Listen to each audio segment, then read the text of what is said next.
नमस्कार दोस्तों, हम आज आप लोगों को बहुत ही रसदार और मजेदार कजरी गीत लेकर के आए हैं। तो दोस्तों, अगर हमारी कजरी गीत आप लोगों को पसंद आए तो लाइक जरूर करना, अपने दोस्तों के साथ शेयर करना ताकि वो भी इस कजरी का आनंद लें। तो चलिए, अपना दिल थाम लीजिए और आराम से बैठ करके हमारी कजरी गीत को सुनिए। रजऊ कब जइबा हमके बता के जा, फोटो एक खिंचा के जाना। रजऊ कब जइबा हमके बता के जा, फोटो एक खिंचा के जाना।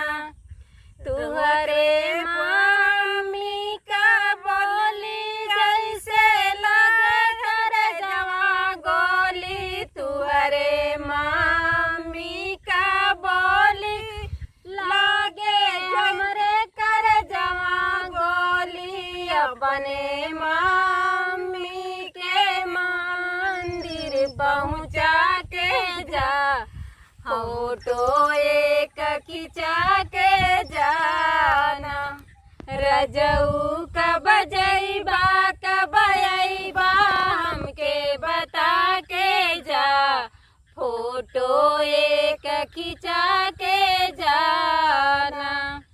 तुहरे मामी का बोली लागे हमरे कर जवा गोली, तुहरे मामी का बोली लागे हमरे कर जवा गोली। अपने मामी के मंदिर पहुँचा के जा, फोटो एक खिंचा के जाना।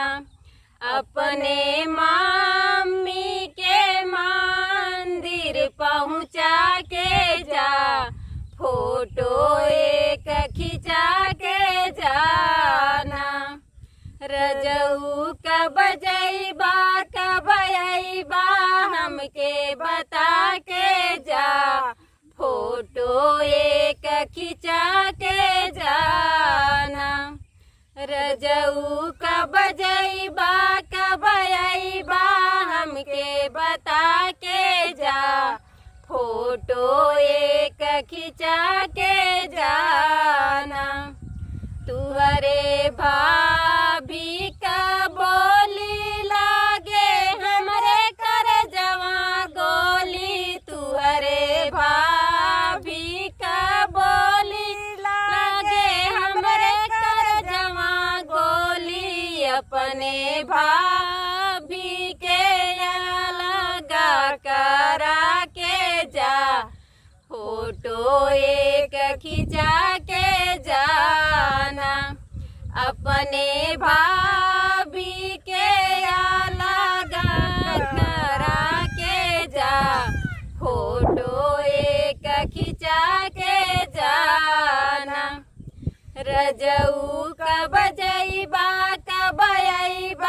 हमके बता के जा, फोटो एक खिंचा के जाना। रजऊ कब जइबा हमके बता के जा, फोटो एक खिंचा के जाना। तुहरे माईना का बोली लागे हमरे कर जवा गोली, तुहरे बहिना का बोली लागे हमरे कर जवा गोली। अपने बहिना का शादी करा के जा, फोटो एक खिंचा के जाना। अपने बहिना का शादी करा के जा, फोटो एक खिंचा के जाना। रजऊ कब जइबा हमके बता के जा, फोटो एक खिंचा के जाना। रजऊ कब जइबा हमके फोटो एक खिंचा के जाना। तो दोस्तों एक कजरी गीत आप लोगों को कैसी लगी कमेंट करके हमें जरूर बताइएगा। फिर मिलेंगे अगले गीत में, तब तक के लिए बाय बाय।